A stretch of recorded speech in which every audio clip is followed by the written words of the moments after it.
बिस्मिल्लाहिर्रहमानिर्रहीम। कैसे हैं आप सब? Welcome back to my YouTube channel. आज जो हम आपके साथ रेसिपी शेयर करेंगे वो मेरे हस्बैंड की मोस्ट फेवरेट डिश है, जो है बीफ कढ़ाई, जो बहुत टेस्टी और बहुत ही ज़बरदस्त बनती है और बनाना भी बहुत इजी है।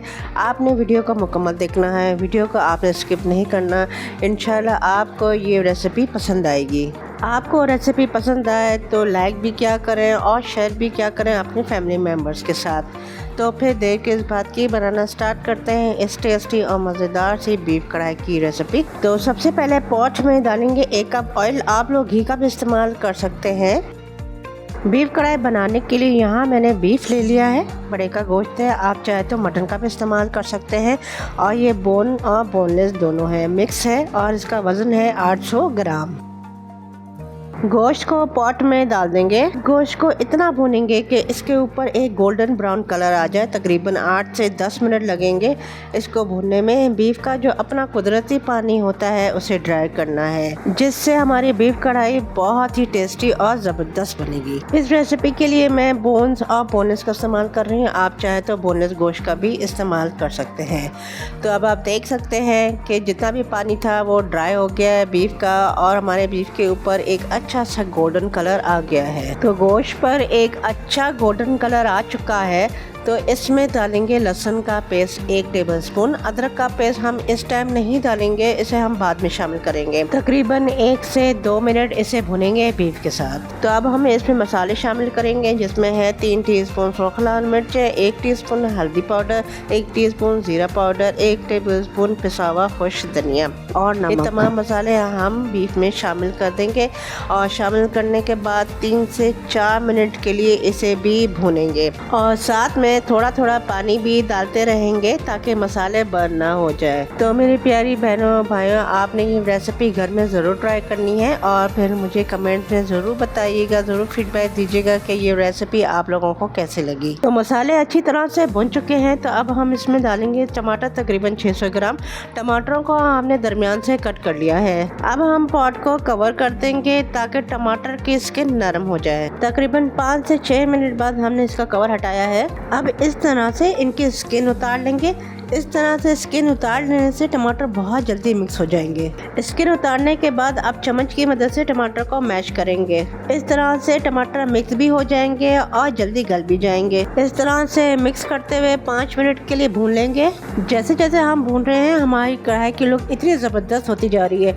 टमाटर देखें अच्छी तरह से भून चुके हैं। अब हम इसमें 3 कप पानी शामिल करेंगे और कवर कर देंगे ताकि बीफ अच्छी तरह से गल जाए। तकरीबन 45 मिनट लगेगा। तो हमारा बीफ जो है इतनी देर में अच्छी तरह से बेहतरीन से गल जाएगा। 45 मिनट गुजर चुका है। इसका कवर हटाते हैं और मिक्स करके चेक कर लेते हैं कि गोश्त कितना गल चुका है।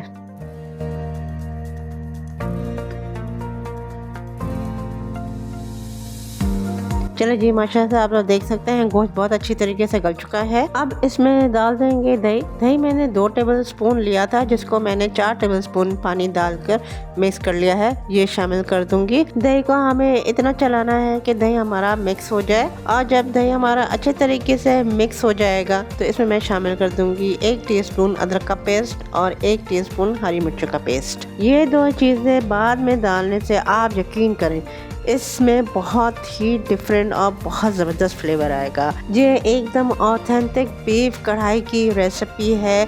आप लोगों ने इस रेसिपी को ज़रूर ट्राई करनी है और मुझे ज़रूर बताइएगा कि आप लोगों ने जब इसे बनाया तो कैसी बनी। तो बस अब हम इसे 3 से 4 मिनट के लिए भूनेंगे। आप लोग देख सकते हैं हमारी बीफ कढ़ाई की लुक कितनी ही ज़बरदस्त हो गई है। एंड में हम इसमें डालेंगे हरी मिर्चें 6 से 7 खुशबू के लिए ज़रूर डालिएगा, और बारीक कटी हुई अदरक और बारीक कटा हुआ हरा धनिया। आप देख सकते हैं हमारी बीफ कढ़ाई माशाल्लाह से बहुत ही ज़बरदस्त बनी है और ज़बरदस्त तैयार हो चुकी है।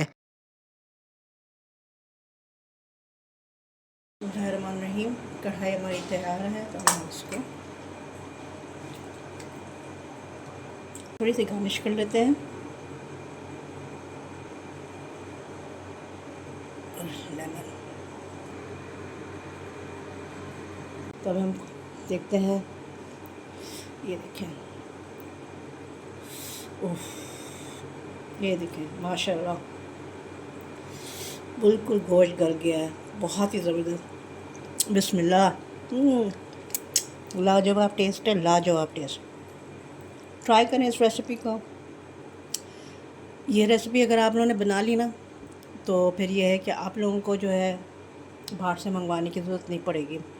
घर में बनेगी, अच्छी बनेगी, बेहतरीन बनेगी और सस्ता भी बनेगा। तो क्यों ना घर में बनाया जाए इस बेहतरीन सी डिश को। तो चलें, अपना बहुत सारा ख्याल रखिएगा, मुझे दुआ में याद रखिएगा। जहाँ भी रहें खुश रहें, हैप्पी रहें और हेल्दी रहें। और इंशाल्लाह नई रेसिपी के साथ फिर मुलाकात होगी। अल्लाह हाफ़िज़, अस्सलाम वालेकुम।